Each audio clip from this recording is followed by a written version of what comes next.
One of our nation's top psychiatrists is finally breaking his silence about Donald Trump's rapidly declining cognitive and physical functions. Dr. Henry David Abraham, a professor emeritus at Tufts University, is going public with his demand that the 25th Amendment be invoked. He states that Donald Trump currently poses a clear, present, and imminent danger to the United States and the world, and that Donald Trump should be nowhere near nuclear weapons as a result of Trump's declining cognitive and physical functions. Now, Dr. Henry David Abraham is one of the most renowned psychiatrists in the country and in the world, as I mentioned at the outset of this video. So this isn't just an opinion coming from anyone. Also, earlier this month, Dr. Henry David Abraham worked on this letter with 35 other top psychiatrists across the country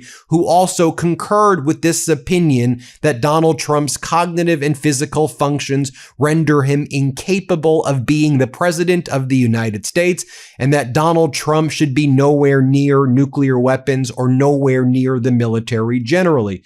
But now Dr. Henry David Abraham conducted his first interview where he is not mincing words about Donald Trump's condition and what a threat Donald Trump poses to our country and the world. Now, right as Dr. Henry David Abraham went public, Donald Trump posted last night at around 11:20 p.m. the following: Trump scores 30 out of 30 on cognitive assessment, looks 14 years younger than he is. Physical. That's what Donald Trump posted late last night. Then a few days before that, at 12:35 a.m., Donald Trump posted that the results of my physical exam taken at Walter Reed and just released were extremely good. I scored a perfect 30 out of 30, considered extreme intelligence on the cognitive test. Are the Democrats really surprised? In fact, this is my fourth such test, all perfect, or 120 correct answers out of 120 questions asked. I think it's actually 30 questions that are asked on the MoCA, the Montreal Cognitive Assessment, and that is a test that tests for early signs of dementia, as you know, and it is not a test of cognitive ability like an IQ test. It is a dementia screening test, and it is just a cursory one that you're not supposed to take multiple times. So that brings me to this interview with Dr. Henry David Abraham, who finally went public. Here's what he said about why he wrote a letter, why he's going public about Donald Trump's cognitive and physical conditions. Here's what he had to say. Play this clip. I think there are two reasons. One, we were witnessing with increasing alarm the changes within the president mentally and cognitively and emotionally that were alarming and were suggestive of possible but very specific and disturbing mental health issues. That was the first piece of the story. The second piece of the story is really how we manage the nuclear arsenal. And there's only one person in the United States that can launch a nuclear war. That's the president. He's followed around by an officer in the Air Force who has a little suitcase. Its nickname is the football. Inside that suitcase, chained to his little arm, is a series of codes which, at a moment's notice, can launch nuclear strikes anywhere in the world. So coupled with emotional instability and sole access and control over nuclear weapons, my colleagues and I, we didn't say this in the document that was recorded in the congressional record, but my opinion was, yikes. This is really yikes. It may not be very professional, but it is right on target. Now, the doctor was also very worried about Donald Trump's proximity to nuclear weapons. He said that's one of the reasons that he wrote this letter. Again, this is one of the more renowned psychiatrists in the country. Let's play this clip. So we were really, and we continue to be very much disturbed by the current state of affairs with respect to the president and his control over nuclear weapons, and more recently, his threats implicitly and explicitly to use them against Iran. Then the doctor speculates on what he believes, in his opinion, that Donald Trump could have. He makes it clear he's not making a diagnosis. He makes it clear he doesn't know for sure. And he says, we don't necessarily know, but he says, I'm asking questions and forming opinions, as, to be clear, this video is protected by my First Amendment right under the United States Constitution as opinion speech. I'm giving you my opinion. Tell me your opinion in the comments, as protected by the First Amendment freedom of speech, opinion speech. Here's what the doc has to say. Play this clip. So many different psychiatric red flags that the first thing you do, if he came into my emergency room at Mass General and he walked in, he said, Doc, I have all these symptoms. I'm grandiose. I'm up all night. I want to kill all my enemies. I can't stay awake during the day. My speech is tangential. Sometimes I get confused and walk around the Japanese palace and I don't know where I am. I mean, can you help me, Doc? That's a great question. My answer would be, bring on the medical students, because this is a case that covers so much ground. It's a textbook, and it's a textbook of many different disorders. One of my colleagues said, do you think he has tertiary syphilis? And I said, I don't know. I don't know if the president has tertiary syphilis, but that would explain a lot of things.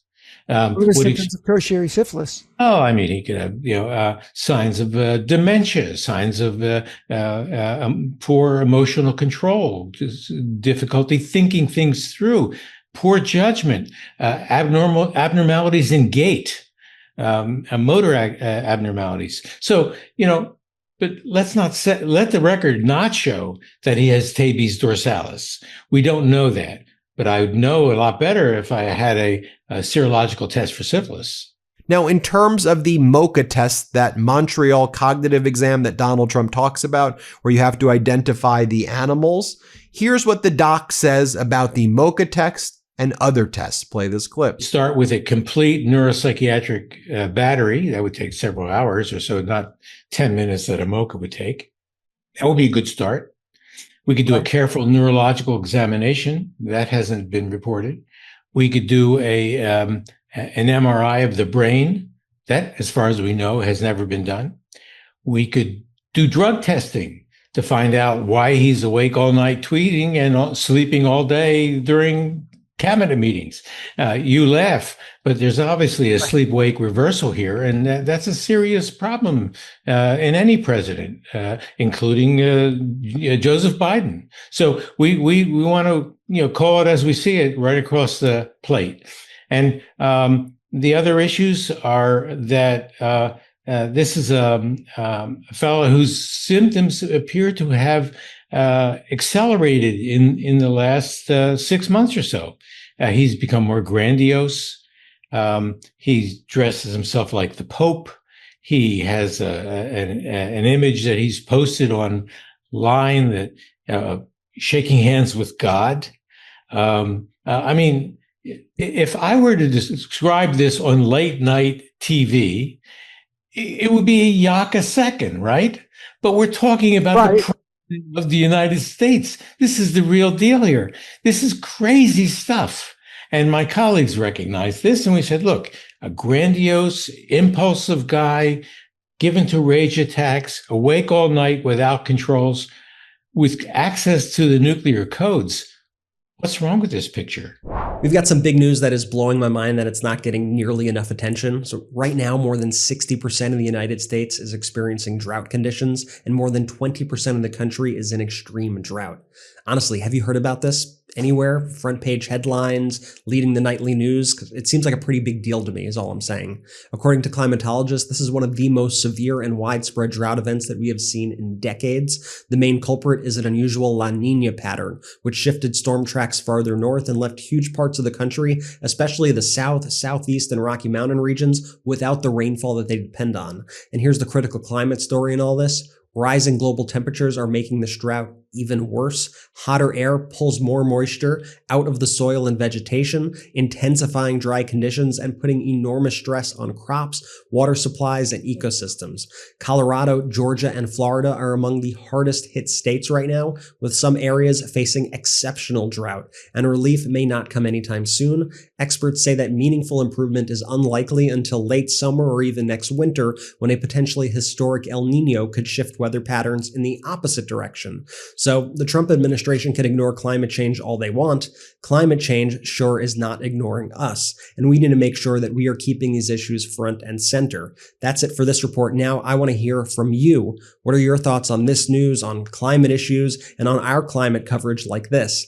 There's so much chaos right now that they're trying to drown out what may be the most important issue of our time. So use your voice and speak out in the comments below. I'll be reading them. Okay, Ben, back to you.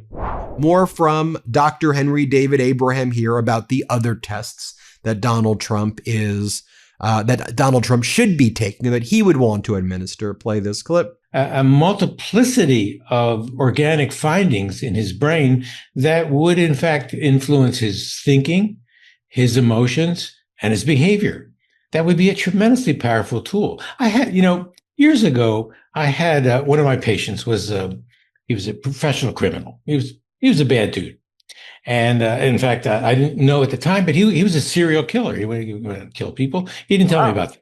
He didn't tell me about that stuff, but he told me about other things. And I said, you got this thing going in your brain. I think we need to take a look at your brain. He says, okay by me, doc. Let's go for it. So I put him through a very sophisticated set of tests, which we were developing at the Children's Hospital in Boston, called brain electrical activity mapping. Without getting into the numbers, it shows you which regions of the brain have abnormal brain waves. And his brain waves showed abnormalities in this part of the brain, prefrontal cortex, and this part of the brain, the temporal cortex. Now, what do those parts of the brain do? Well, the prefrontal cortex is like your conscience. It tells you, it's like Jiminy Cricket. Don't do that. Don't do that, Pinocchio. That's bad. That Jiminy Cricket lives up there, right? Right. And over here, this is where you get mad and you control that. Yeah, if it's out of control, you have rage attacks. If you have rage attacks and you don't have Jiminy Cricket up front to control the rage attacks, you're a killer. And so those kinds of connections or failed connections, you wonder if anything like that is going on in Donald Trump's mind. He certainly has an indifference to the pain of others. I think that jumps out at most of us. When 300 little schoolgirls were killed in the first assault on Iran during the recent war, he was asked about it, and he said, that Iran did that. Exactly. Iran didn't do that. Tomahawk cruise missile did that. Let's call it the way we see it. So it's that kind of inability to accept the consequences of your actions, which is a very worrisome kind of thing. Couple that with his rage attacks when he throws his dinner on the wall 2 to 3 times a week, according to Cassidy Hutchinson. He goes off and has to be led from the Situation Room when the 2 pilots are down over Iran because he's afraid of what that'll do to him politically. I mean, this is a guy who's inclined to have rage attacks. and he doesn't really care what happens to other people. It's a bad combo. And add nuclear weapons to that, and that really worries a lot of my colleagues. And then finally, why is an MRI so important? Here's why the doctor explains. Let's play this clip. Every test that's relevant to this discussion. You want a list? I'd like an MRI. I'd like a good neuropsych battery. I would just like to see the 3 MoCA scores that he's had, because that's kind of a tell. You give a MoCA once, you say, oh, how's the guy doing in the dementia area? And you get a number, and you say, oh, okay, well, we can ignore that problem, or we can say, we got a problem here. But if you do it 3 times in a row, you're not saying, oh, does he have a dementia? You're tracking a value, and you want to see whether this guy is in a slow slide or he's falling off a cliff. That's why they're doing multiple MoCAs. I'd love to see the numbers. They have them. They're not telling us what they are. Now, it should be noted that Donald Trump, in my view, is covering up all of these, of the underlying data. He never releases the data of the exams. First they claimed there was an MRI taken last October. Then they said, no, it wasn't an MRI. It was a CT scan of the abdomen. Okay, Donald Trump says, I don't know what part of my body the MRI was on. Okay, people usually know where the MRI was. But then he says it wasn't an MRI, it was a CT scan. So it's just lie after lie from this regime. We don't have Trump's medical report from the Butler incident where he claims there was an assassination attempt. We don't have the underlying medical data from any of these exams.